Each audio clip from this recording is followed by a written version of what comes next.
It's 4:57, 3 minutes to 5. So nakikita na natin na medyo nagbabago na ang panahon, na ang alas 5 namin is medyo may liwanag pa. May liwanag na, I mean. Kasi dati alas 3 is madilim na. Pero ito ngayon magpa 5 o'clock pa lang. Ayan. Ito pala, nasasalubong ko yung truck guys na naglilinis. Ayan. Kaya pag nakulong kami nito, hindi kami makadaan. Ayan. Kasi iginigitna na nila yung mga isnong lilinisin. Kaya yun, ang liit na ng dadaanan ko. Ayan, kasi iginitna na yung maglilinis sila ngayon. Yan, ayan na nga. Ginigitna pa lang yung snow. Wala pa yung truck na lalagyan nila ng snow. So ito pa lang, yan. Salubong ko siya. Lilinis sila. Yung isa ginitna, ito namang isa ginilid. So tatlo silang sunod-sunod na na naglilinis. Pag nakita ko yung isa, yung nagbubuga ng snow sa truck, yun na talaga yun. So kasi yun usually ang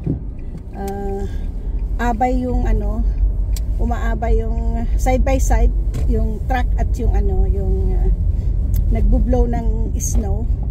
Kaya pag na taon yan na nasusundan mo yan, antayin mo talaga yan bago matapos kasi hindi ka makadaan. But yung nasusundan mo is malinis na, of course, dahil nililinis na nila. So ganyan dito guys. So ito, kahit nilinis na nila is gitna lang, yung gilid-gilid hindi pa totaling nalinis yung snow. Kaya aalisin nila yan guys. Kasi usually hindi naman talaga nila malinis agad-agad. Yung nililinis lang talaga ng mga trucks yung gitna ng kalsada. May madaanan lang na malinis ang mga sasakyan. At yun nga, naalala nyo the other day, nasundan ko yung nag-aasin. So naipakita ko sa inyo kung paano asinan ang kalsada. Oh my gosh, ito kasi nakahilira dyan.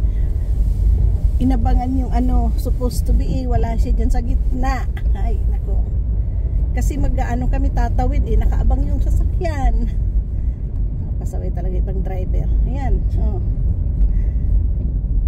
naunahan ko pa kasi nakagitna kasi siyang naka-stop. Hindi niya alam na dapat hindi siya doon nag-stop sa gitna kasi daanan din namin na didiretso. Anyways, so yun, medyo pa lang, nag-aagaw pa lang yung liwanag at dilim sa oras na 5 o'clock. So by next month nito guys, ang 5 o'clock is maliwanag pa. So yung para na yung mag-stretch out na yung liwanag na tatagal. Kasi pag winter, mahaba ang gabi. Pag summer naman, pag nag-start na siya ng spring, ay nako, ang alas 9 may init pa. Kaya ganyan dito guys. Nasanay na rin kami. So ganon. Ako'y pupunta sa mall. May pipick upin ako. And then pag uwi ko sa sa work, ihatid ko lang yung pinick up ko. Uwi na rin ako sa bahay.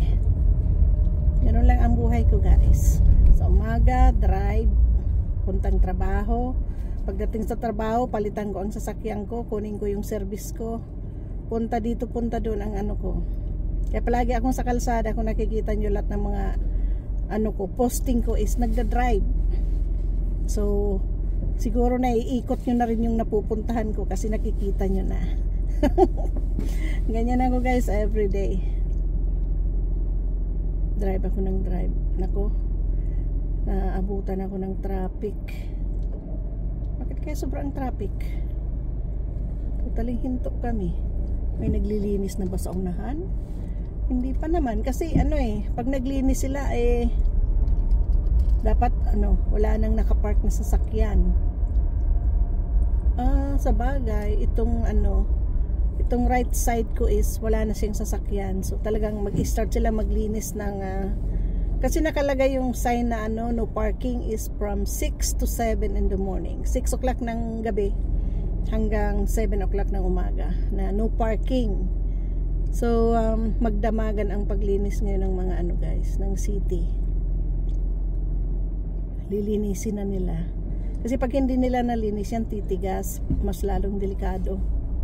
Dudulas pa siya, matigas, at kung may madapa or maano dyan, pwedeng masugatan pa kasi pag tumigas yung yelo, matigas na matigas siya, nakakasugat. Kaya lalo pat dito itong gilid na to is school zone, eskwelahan dyan, tapos may mga batang nagaano, kaya delikado, kaya kailangan linisin nila. Malamig kami ngayon guys kasi double digits, minus 10, so ang high niya siguro nasa minus 22. Kasi kanina nung tanghali, wala, ano lang yung nilakad ko paglabas ko sa sasakyan, sobra talagang lamig, talagang naramdaman ko yung sobrang lamig talaga, yung aking kamay parang mapuprosin agad. Wala akong guantes. Minsan kasi yung gloves ko nawawala yung kabila. Minsan iwanan ko kung saan, nakalimutan ko gano'n. Minsan nasa bulsa ko pala, minsan nasa bag ko, yun know, yung kasi yung kaya nga sa sasakyan ko usually nag-iiwan ako ng bonnet, nag-iiwan ako ng scarf, or nag-iiwan ako ng gloves kasi pag super lamig na wala akong dala, at least meron ako sa sasakyan. Kaya lang minsan, alam nyo na, pag naglinis naman yung isang kasama ko, aalisin lahat yun. Ngayon, pag kailangan ko na, wala na dun sa nilagyan ko. Kahit sweater or jacket, palagi ako naglalagay sa sasakyan para abutin man ako ng ulan, abutin man ng nag-drop yung temperature na sobrang lumamig. At least ready, meron akong nakahanda. Yun nga, bili na naman ako kanina ng bagong gloves kasi nga malamig sa kamay, kaya bumili ako. 199 yung parang siya, suede na guantes na siya, mainit sa kamay. So 199 plus tax, parang $2 plus tax, so nasa siya, nasa 250 yata, 250 ang bili ko plus tax. Yeah, yun. Natatraffic kami unless merong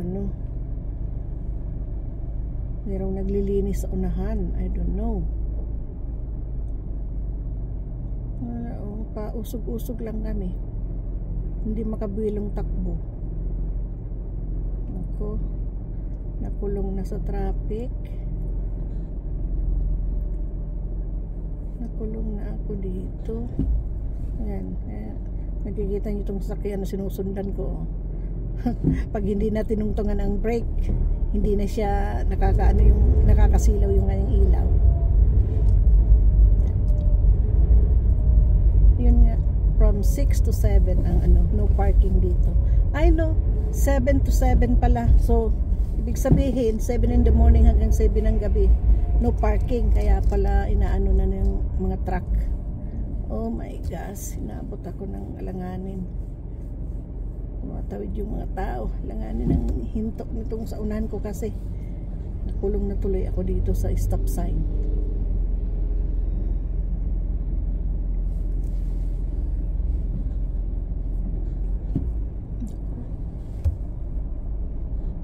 Kaya sobrang traffic. Nagaano ako ng braking distance kasi medyo madulas pag nagbiglang preno. Talagang pag nadulas ang sasakyan delikadong mabundol mo yung sa unahan kasi pag nadulas hindi mo talaga siya maprenuhan. Damor na prenuhan mo pati, damor naman na hindi mo makontrol ang sasakyan kasi yung parang nadudulas nalalo yung gulong. Kaya pag ganyan na talagang ina-observe ko yung braking distance para may time akong kung talagang hindi ko na mapigil, at least yung manibela, may ikot ko siya para liliko yung liliko yung gulong. Maitabig ko siya sa side. Ganun ang ginagawa namin dito, guys.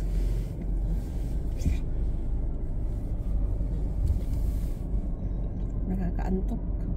Sobrang lamig. Nako, may bumbero. Saan ba yan papunta? Ayun. Akala ko dito sa namin kasi wala siyang madaanan. Kasi traffic nga kami dito, oh. Ang liit ng kalsada. Yan kasi may mga nakapark pang sasakyan, matitikitan ang mga to. Kasi hanggang alas 7 ng gabi ngayon ang parking dyan. Sabagay, pa lang naman. Alas 5 pa lang naman. May 2 hours pa sila. Ay, sabagay dapat talaga wala nang mag-park kasi from 7 in the morning hanggang 7 in the evening. So from 7 to 7 dapat walang mag-park. Kasi tingnan mo naman tong snow dito, guys. Oh. Parang bundok na siya. Iniimba kasi ng yung maliliit na street, tapos yung mga driveway ng diyan iniimbak yung mga snow. Yes. Yan, dumidilim pa lang. Alas 5. Nagaano na, unti-unti nang nagliliwanag yung namin. So kasi kalahatian na ng kalampas na sa kalahatian ang January. So kasi March is spring na. Start na siya ng spring. Ang March 21. So March, April, ay nako, lubak-lubak na ang kalsada dito. Nabubutas ng kakatakot mahulog yung gulong sa butas. Malalim. Yun, nasisira ang kalsada namin dito, guys, dahil sa paglilinis ng snow. Na-scrape yung kalsada, nabubutas, oh. Daming butas-butas, lubak-lubak kumbaga. Ganyan dito. Tapos pag spring yan, tatapal-tapalan nila yung espalto. Kasi espalto ang dito. Hindi nila sinisimento. Espalto lang. Tapos yun nga, nabubutas siya sa paglinis ng kalsada, kaya madaling masira.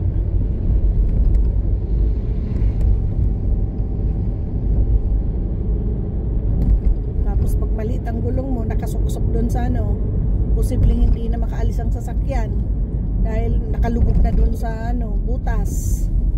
Yeah. At least dito sa tulay, yan, hindi masyado traffic. Gumagalaw kami, naka-stop lang kasi, kaya ganyan, nakahilera kami.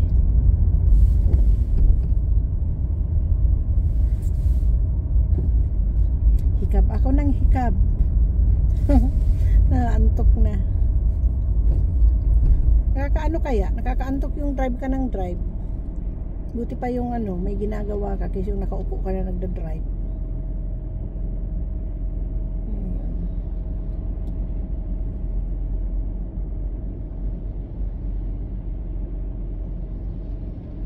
Pag pupuntahan ko siguro mga 10 minutes pa. Kasi kung walang traffic, in 10 minutes nandun na ako sa pupuntahan ko, or less than 10 minutes. Pero dahil siguro may naglilinis na kaya ganito. May naglilinis ng kalsada, kaya ganito ang namin.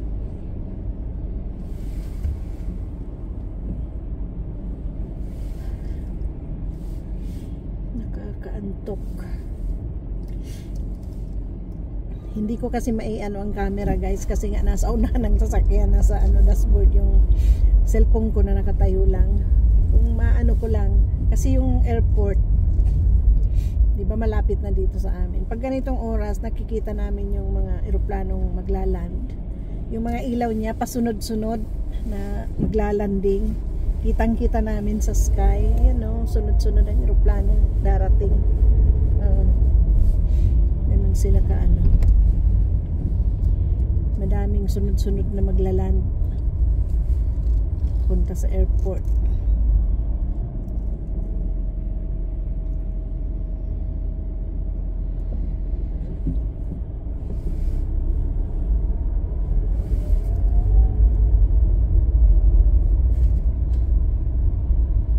pa rin ano, pasahero sa airport ngayon kasi marami pa rin nagbabakasyon. Kasi nga karamihan, lalo na yung mga retired dito, pag winter, umaalis sila, babakasyon sila sa mainit na lugar. Ayan o, kitang-kitang aeroplanong pababa, maglaland na siya o. Sunod-sunod na yan o. Nakikita yung ilaw, parang kumukutikutitap na malalaking ilaw. Mga aeroplano yan na ano, maglaland na dyan sa airport, kitang-kita na. Pero one time mahuli ko rin yan. Kasi kitang-kita ko sa ano o, yung pasunod-sunod ba. Tapos yung nauna pababang pababa na o. Ay nako. Bakit ganito ang traffic? Malamig talaga ngayon guys. Kasi o, tingnan mo yung ano, nakabonit na, nakahood pa. Dati-dati hindi sila gumagamit ng mga hood. Ay iba nga, bukas pa yung ano nila sa may liig. Pero yan, talagang takip na takip. So talagang malamig sa labas. Kung naman, nagbubunit ako pag lumalabas lang ako ng ano, sasakyan na. Dahil sa loob ng sasakyan, mainit kasi naka heating. Kaya naalis ko din dahil pinapawisan ang ulo ko. Ganun.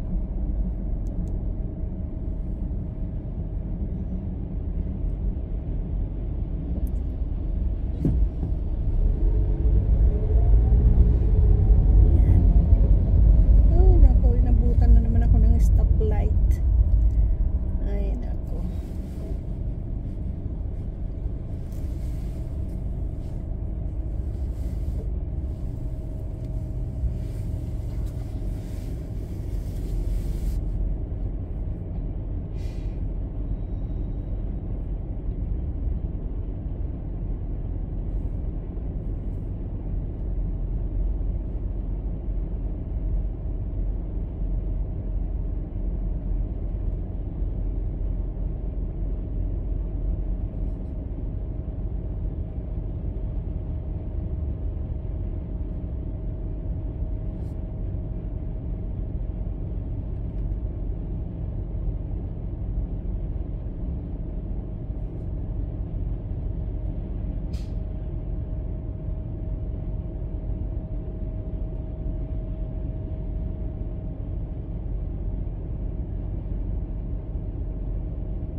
Tagal ng stoplight dito.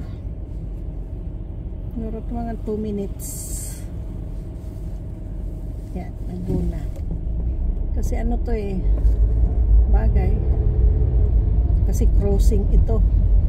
Ilan lahat ang sasakyan na ano, 3, 5, 6, 8 na sa crossing.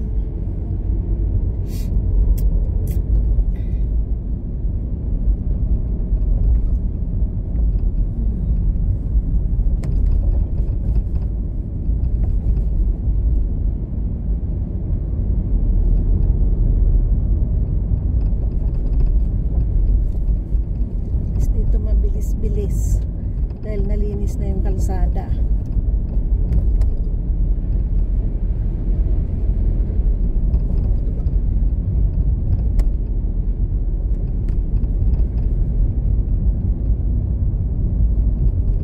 At least dito sa bandang ito is talagang nilinis na yung kalsada. Yung iba hindi pa nalilinis. Bagay, main street ito, punta sa mall. Pero yung mga maliliit na street talagang hindi nila agad nalilinis, kaya ganoon.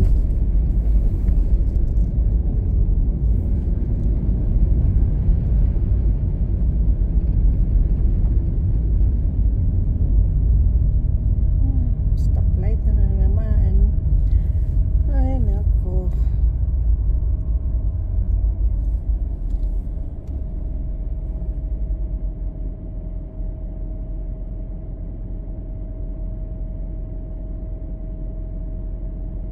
Ito palang natapatan ko is bus stop.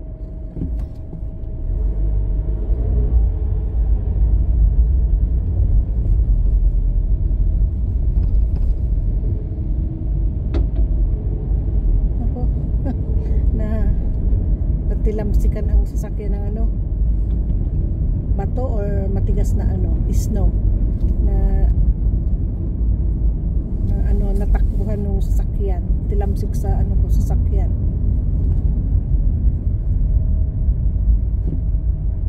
Meron din ganito ano yan guys, yung ano pag nakasunod ka sa sasakyan na ano, yung hindi nalinis ang kanilang ano, tapalol.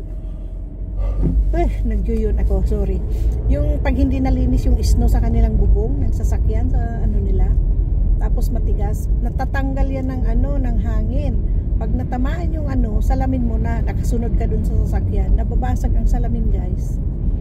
Dahil sa tigas ng ano, yellow. Kaya delikado minsan na ano, yung mga hindi naglilinis ng sasakyan na nagtatakbo na, hindi nililinis yung kanilang bubong. Pag nilipad ng ano, ng hangin yun, pag tumigas, matigas na, ganun, naililipad pa. Mga ano, delikado sa ano, sa mirror, pag nakasunod kang tamaan ang mirror. Usually yung lalo na yung mga ano, mga malalaking truck, pag naghulog yung snow sa ano nila, siyempre mataas yun, tapos tamaan ka sa salamin na nakasunod ka. Ayun, delikado guys, kasi pwede kang tamaan sa mata din, mabasa yung salamin, tatama sa mata mo. Nangyari na sa akin yan noon, may naglilinis sa taas, duman ako sa baba, sa overpass, nahulugan ng ano, nahulugan ng snow, malaking ano ng snow yung unahan ng sasakyan ko, yung salamin talagang natakpan siya ng ano, snow na maitim kasi naglilinis madumi na yung snow, parang nagputik na siya, pero snow pa rin siya, kaya lang maitim ng kulay niya. Talagang hindi ko makita yung ano, huminto ako tapos busina ako ng busina doon sa ano, unahan ko na ano, na sasakyan dahil baka mabundol ko, bubusina ako na malaman nila na ano. Talagang hindi ko na makita, hininto ko yung sasakyan.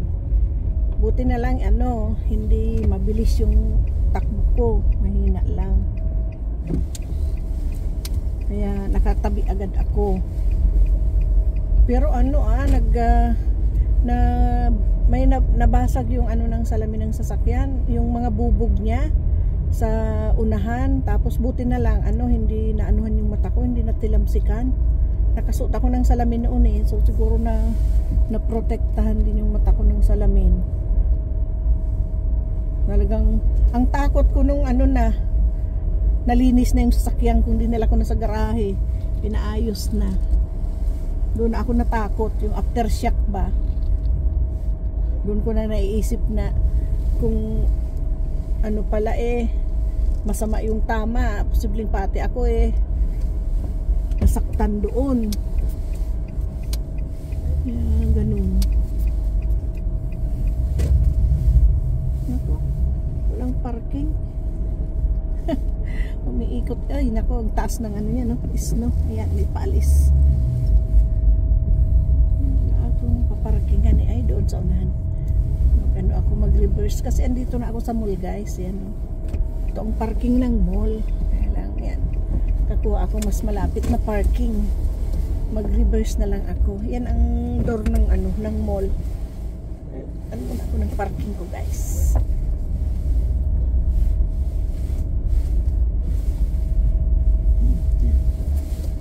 Hirap na, ang liit lang kasi ng mga parking, kaya mas gusto kong mag-reverse na lang, mag-park na patalikod, mas mabilis pa. Yan. Karating na din. Alang magbunit ako at papasok sa mall. So nakarating na ako guys. So hanggang dito na lang. Doon naman ako mag-video sa loob ng mall. Kasi dito lang to sa parking area. Yan makikita nyo ang taas ng isnong aalisin dyan Yan, makikita nyo parang bundok yan, taas ng snow. Dito na ako sa ano, pasok na ako sa mall. Bakit? Lumalaki siya.